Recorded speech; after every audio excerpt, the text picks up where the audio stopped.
আসসালামু আলাইকুম। সংবাদে আপনাদের সবাইকে স্বাগত জানাচ্ছি। আমি ফিরোজ তোহা। শুরুতেই সংবাদ শিরোনাম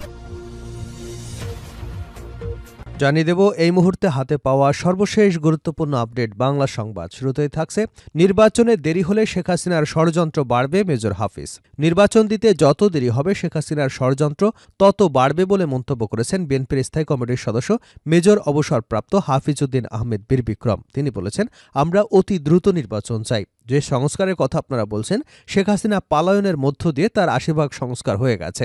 এখন আর সংস্কারের প্রয়োজন নেই, এখন প্রয়োজন নির্বাচনী সংস্কার।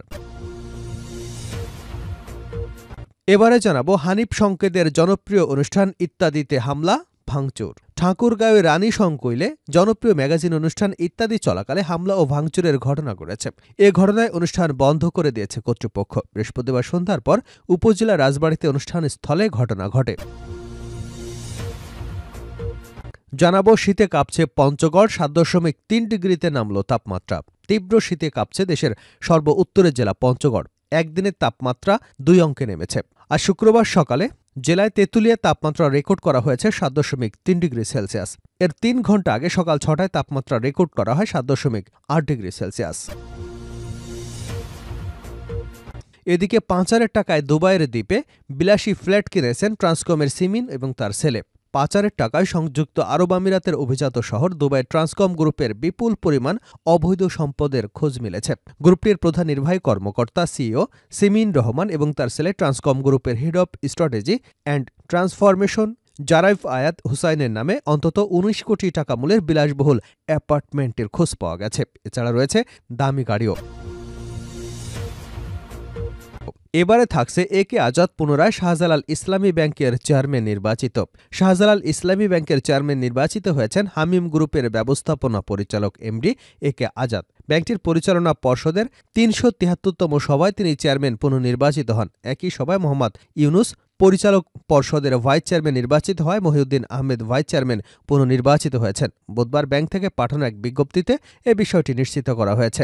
এবং সর্বশেষ জানাবো আন্তর্জাতিক সংবাদ। ইসরায়েলে নতুন মানচিত্র প্রকাশ, সার্বভৌমত্বের অস্তিত্ব নেই ৪ দেশের। ইসরায়েলের দীর্ঘদিনের স্বপ্ন বৃহত্তর ইহুদি রাষ্ট্র প্রতিষ্ঠা করবে তারা। তাদের সেই স্বপ্ন বাস্তবায়ন হলে বলি হবে অনেকগুলো দেশ। সে তালিকায় সৌদি আরবের মতো দেশও রয়েছে। এবার নতুন একটি মানচিত্র প্রকাশ করেছে ইসরায়েল। সে মানচিত্র ঘিরে তোলপাড় শুরু হয়েছে। ইসরায়েলের অফিসিয়াল সোশ্যাল মিডিয়া হ্যান্ডেলে প্রকাশিত ওই মানচিত্র অনুযায়ী ঐতিহাসিক অঞ্চলকে নিজেদের বলে দাবি করেছে তেল আবিব। এ ঘটনায় তীব্র নিন্দা জানিয়েছে কাতার। এ সংক্রান্ত সংবাদ প্রকাশ করেছে আল ইসরায়েল নিউজ।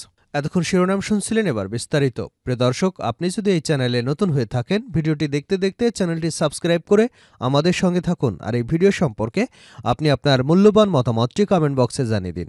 আর হ্যাঁ প্রিয় দর্শক, জানিয়ে দিন ভিডিওটি কোথা থেকে দেখছেন। নির্বাচনে দেরি হলে শেখ হাসিনার ষড়যন্ত্র বাড়বে, মেজর হাফিজ। নির্বাচন দিতে দেরি যত হবে শেখ হাসিনার ষড়যন্ত্র তত বাড়বে বলে মন্তব্য করেছেন বিএনপির স্থায়ী কমিটির সদস্য মেজর অবসরপ্রাপ্ত হাফিজউদ্দিন বীর বিক্রম। তিনি বলেছেন, আমরা অতি দ্রুত নির্বাচন চাই। যে সংস্কারের কথা আপনারা বলছেন, শেখ হাসিনার পালায়নের মাধ্যমে তার ৮০% সংস্কার হয়ে গেছে। এখন আর সংস্কারের প্রয়োজন নেই, এখন প্রয়োজন নির্বাচনী ব্যবস্থার সংস্কার। নির্বাচন দিতে যত দেরি হবে তত শেখ হাসিনার ষড়যন্ত্র বাড়বে। বৃহস্পতিবার দুপুরে জাতীয় প্রেস ক্লাব অডিটোরিয়ামে বাংলাদেশ জাতীয়তাবাদী মুক্তিযোদ্ধা দল আয়োজিত আলোচনা সভায় তিনি এসব কথা বলেন। মেজর হাফিজ বলেন, ভারত থেকে শেখ হাসিনাকে ফিরিয়ে আনার উদ্যোগ নিয়েছে অন্তর্বর্তী সরকার। এরপরও দেশটি শেখ হাসিনার ভিসার মেয়াদ বাড়িয়েছে। বাংলাদেশের সাথে সম্পর্ক স্থিতিশীল করতে এটি করা হয়েছে। কিংস পার্টির প্রসঙ্গে বিএনপির এই নেতা বলেন, দেশে কিংস পার্টি গঠন হতে যাচ্ছে। এর মাধ্যমে আওয়ামী দুর্বৃত্তদের ফেরানোর চেষ্টা চলছে। কিংস পার্টির ভবিষ্যৎ কখনই ভালো ছিল না, ভালো হবেও না। নির্বাচনের নামে প্রহসনের ফলে একদল দুর্বৃত্ত ক্ষমতায় বসেছিল। কিংস পার্টির নামে এসব দুর্বৃত্তদের দলে ফেরানোর চেষ্টা চলছে। তিনি বলেন, জুলাই আগস্টের অবদান রাখা শিক্ষার্থীদের আমরা স্বাগত জানাই, তবে কিংস পার্টি গঠনের চেষ্টা করবেন না। হানিফ সংকেতের ইত্যাদি অনুষ্ঠানে হামলা, ভাঙচুর। ঠাকুরগাঁওয়ের রানী সংকৈলি জনপ্রিয় ম্যাগাজিন অনুষ্ঠান ইত্যাদি চলাকালে হামলা ও ভাঙচুরের ঘটনা ঘটেছে। এ ঘটনায় অনুষ্ঠান বন্ধ করে দিয়েছেন কর্তৃপক্ষ। বৃহস্পতিবার সন্ধ্যার পর উপজেলা রাজবাড়ীতে অনুষ্ঠান স্থলে ঘটনা ঘটে। স্থানীয় এবং আয়োজক সূত্র জানায়, অনুষ্ঠানে প্রায় ২০০০ মানুষের প্রবেশ পাসের ব্যবস্থা করেছিল ইত্যাদি কর্তৃপক্ষ। তবে অনুষ্ঠানে লাখো মানুষের সমাগম হয়। এক পর্যায়ে চেয়ারে বসাকে কেন্দ্র করে বিশৃঙ্খলা সৃষ্টি হলে ভাঙচুর এবং মারামারি হয়। কর্তৃপক্ষ একাধিকবার পরিস্থিতি শান্ত করবার চেষ্টা করলেও ব্যর্থ হয়। উপায় না পেয়ে অনুষ্ঠানের মাঝপথে স্থগিত করতে হয়। এরপর অনুষ্ঠান শুরু করলে আবারও বিশৃঙ্খলা সৃষ্টি হয়। পুলিশ ও আইনশৃঙ্খলা রক্ষাকারী বাহিনীর সদস্য ইত্যাদি কর্তৃপক্ষ এবং স্থানীয় নেতারা পরিস্থিতি নিয়ন্ত্রণ করতে পারেনি। পরে ব্যর্থ হয়ে অনুষ্ঠান বন্ধ ঘোষণা করে ইত্যাদির পরিচালক হানিফ সংকেত। অব্যবস্থাপনাকেই দায়ী করেছে। এদিকে এমন পরিস্থিতির জন্য দর্শকরা কর্তৃপক্ষের অব্যবস্থাপনাকে দায়ী করেছে। ইত্যাদি অনুষ্ঠানে যাওয়া মাসুদ আলম বলেন, আমি ইত্যাদি অনুষ্ঠানে প্রবেশের পাস নিয়ে যাই, তারপরও ঢুকতে অনেক কষ্ট হয়েছে। প্রথম থেকেই কোনো নিয়ম শৃঙ্খলা ছিল না, এটা কর্তৃপক্ষের অব্যবস্থাপনার জন্যই হয়েছে। দর্শক সোহেলেনা বলেন, অনুষ্ঠানে অনেক মানুষ হবে এমন ধারণা আগেই ছিল, তারপরে যথেষ্ট নিরাপত্তা ব্যবস্থা নেওয়া হয়নি, এটা তাদের ব্যর্থতা। এত অল্প জায়গাতে যেমন অনুষ্ঠান করা ঠিক হয়নি। অনুষ্ঠান বন্ধের ঘোষণা ইত্যাদি পরিচালক হানিফ সংকেত বলেন, অনেক চেষ্টা করে আপনাদের শান্ত করতে পারলাম না। আপনাদের জন্য একটি সুন্দর আয়োজন করতে চেয়েছিলাম, তবে সেটা আর সম্ভব হলো না, পারলাম না, আমি ব্যর্থ। শীতে কাঁপছে পঞ্চগড়, ৭.৩ ডিগ্রিতে নামল তাপমাত্রা। তীব্র শীতে কাঁপছে দেশের সর্ব উত্তরের জেলা পঞ্চগড়। একদিনের ব্যবধানে তাপমাত্রা ২ অঙ্কে নেমেছে। আজ সকাল ৯টায় জেলার তেঁতুলিয়ায় তাপমাত্রা রেকর্ড করা হয়েছে ৭.৩ ডিগ্রি সেলসিয়াস। এর ৩ ঘণ্টা আগে সকাল ৬টায় তাপমাত্রা রেকর্ড করা হয় ৭.৮ ডিগ্রি সেলসিয়াস। গতকাল সকাল ৯টায় তেঁতুলিয়ায় ৯.৫ ডিগ্রি সেলসিয়াস রেকর্ড করা হয়েছিল। এদিকে তীব্র শীতের ফলে বিপর্যস্ত হয়ে পড়েছে জেলার জনজীবন। বিশেষ করে বিপাকে পড়েছেন খেটে খাওয়া মানুষ। তীব্র ঠান্ডার কারণে কাজের জন্য বাইরে যেতে পারছেন না।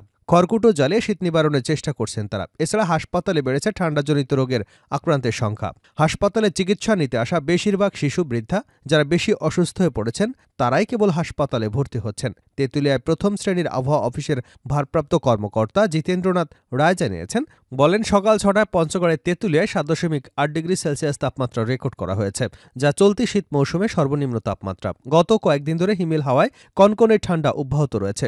সামনের দিকে তাপমাত্রা আরও কমার সম্ভাবনা রয়েছে। পাচারের টাকায় দুবাইয়ের দ্বীপে বিলাসী ফ্ল্যাট ট্রান্সকমের সিমিন এবং সেলের। পাচারের টাকায় সংযুক্ত আরব আমিরাতের অভিজাত শহর দুবাইয়ের ট্রান্সকম গ্রুপের বিপুল পরিমাণ অবৈধ সম্পদের খোঁজ মিলেছে। গ্রুপটির প্রধান নির্বাহী কর্মকর্তা সিও সিমিন রহমান এবং তার ছেলে ট্রান্সকম গ্রুপের head of strategy and transformation Zaraif Ayed হোসাইনের নামে অন্তত ১৯ কোটি টাকা মূল্যের বিলাসবহুল অ্যাপার্টমেন্ট রয়েছে, আছে দামি গাড়িও। অনুসন্ধান বলছে, দেশ থেকে অর্থ পাচার করে দুবাইসহ পৃথিবীর বিভিন্ন দেশে অভিজাত শহরগুলোতে তারা কিনেছেন বিপুল সম্পদ। ট্রান্সকমের সিমিন সেলের বিলাসী ফ্ল্যাট দুবাইয়ের দ্বীপে অনুসন্ধানে জানা গেছে, দুবাইয়ের অত্যন্ত পরিচিত এবং অভিজাত্যে মোড়ানো কৃত্রিম দ্বীপ হল পাম জুমেইরা। এখানকার সর্বাধুনিক সমুদ্র তীরবর্তী এবং অত্যন্ত ব্যয়বহুল সড়ক ক্রিসেন্ট রোডের বালকিস রেসিডেন্সে অবস্থিত সিমিন রহমান এবং তার ছেলের অ্যাপার্টমেন্ট। স্থানীয় সূত্র জানায়, তাদের এই অ্যাপার্টমেন্টের মূল্য ৫০,৭০,০০০ দিরহাম, যা বাংলাদেশি মুদ্রায় প্রায় ১৯ কোটি টাকা। বিদেশে এই বিলাসী সম্পদ কেনার বিষয়ে কোনো তথ্য জানে না বাংলাদেশ ব্যাংক। বাংলাদেশ ব্যাংক সূত্র জানায়, কেন্দ্রীয় ব্যাংক থেকে কিছু দেশীয় প্রতিষ্ঠানকে বিদেশে বিনিয়োগের অনুমোদন দিয়েছে। সর্বশেষ তথ্য অনুযায়ী মোট ১৭টি প্রতিষ্ঠান এই অনুমোদন পেয়েছে। তবে এ তালিকায় নাম নেই ট্রান্সকম গ্রুপের। প্রতিষ্ঠানের সিও সিমিন রহমান এবং তার ছেলে রাফায়েত হায়াত হোসাইনের নামে বিদেশে থাকা সম্পদ অবৈধ কিংবা পাচারের টাকায় কেনা। জানা গেছে, বাংলাদেশ ব্যাংক কিছু নির্দিষ্ট খাতে বিদেশে অর্থ পাঠানোর প্রক্রিয়া সহজ করেছে, যাতে প্রতিষ্ঠানগুলো তাদের কার্যক্রম নির্বিঘ্নে পরিচালনা করতে পারে। এয়ারলাইন্স এবং তথ্য প্রযুক্তি খাতের প্রতিষ্ঠানগুলো এখন বাংলাদেশ ব্যাংকের পূর্ব অনুমোদন ছাড়াই নির্দিষ্ট পরিমাণ লেনদেন করতে পারে। তবে এসব খাতে ট্রান্সকম গ্রুপের কোনো ব্যবসা নেই। নাম প্রকাশে অনিচ্ছুক বাংলাদেশ ব্যাংকের এক কর্মকর্তা বলেন, বাংলাদেশের কোনো ব্যবসায়ী বা ব্যবসায়ী গ্রুপকে যদি বিদেশে অর্থ নিতে হয়, তাতে অবশ্যই বাংলাদেশ ব্যাংকের অনুমোদন লাগবে। পাশাপাশি কোনো ব্যক্তি যদি বিদেশে বছরে $১২,০০০ বেশি ব্যয় করে, সেজন্য তাকে অবশ্যই জবাবদিহির মুখোমুখি হতে হয়। শেষ করছে আন্তর্জাতিক সংবাদ দিয়ে। ইসরায়েলের নতুন মানচিত্র প্রকাশ, সার্বভৌমত্বের অস্তিত্ব নেই ৪ দেশের। ইসরায়েলের দীর্ঘদিনের স্বপ্ন বৃহত্তর ইহুদি রাষ্ট্র প্রতিষ্ঠা করবে তারা। তাদের সেই স্বপ্ন বাস্তবায়ন হলে বলি হবে অনেক দেশ, আর সেই তালিকায় উঠে এসেছে সৌদি আরবের মতো দেশও। এবার নতুন একটি মানচিত্র প্রকাশ করেছে ইসরায়েল। সেই মানচিত্র ঘিরে তোলপাড় শুরু হয়েছে। ইসরায়েলের অফিসিয়াল সোশ্যাল মিডিয়া হ্যান্ডেলে প্রকাশিত ওই মানচিত্র অনুযায়ী ঐতিহাসিক অঞ্চলকে নিজের বলে দাবি করেছে তেল আবিব। এ ঘটনায় তীব্র নিন্দা জানিয়েছে কাতার। এ সংক্রান্ত সংবাদ প্রকাশ করেছে আল ইসরায়েল নিউজ। ফিলিস্তিন, জর্ডান, লেবানন এবং সিরিয়ার অঞ্চলকে ইসরায়েলের অংশ হিসেবে দাবি করা হয়েছে। এমন মানচিত্র প্রকাশের পর কাতার একটি আন্তর্জাতিক আইনের লঙ্ঘন বলে বর্ণনা করেছে। দেশটির পররাষ্ট্র মন্ত্রণালয় বলছে, গাজা উপত্যকায় চলমান যুদ্ধের মধ্যেই এ ধরনের মানচিত্র প্রকাশ এ অঞ্চলে শান্তির সুযোগে বাধাগ্রস্ত করবে। ইসরায়েল নতুন এই মানচিত্র নিয়ে নিন্দা জানিয়েছে ফিলিস্তিন, জর্ডানও। 2023 সালের মার্চে ইসরায়েলের অর্থমন্ত্রী বেজালেল স্মোট্রিচ প্যারিসে একটি অনুষ্ঠানে গ্রেটার ইসরায়েলের একটি মানচিত্রর পাশে দাঁড়িয়ে বক্তব্য রাখেন। সেখানে জর্ডানকে স্বঘোষিত ইহুদি রাষ্ট্রের অংশ হিসেবে দেখানো হয়।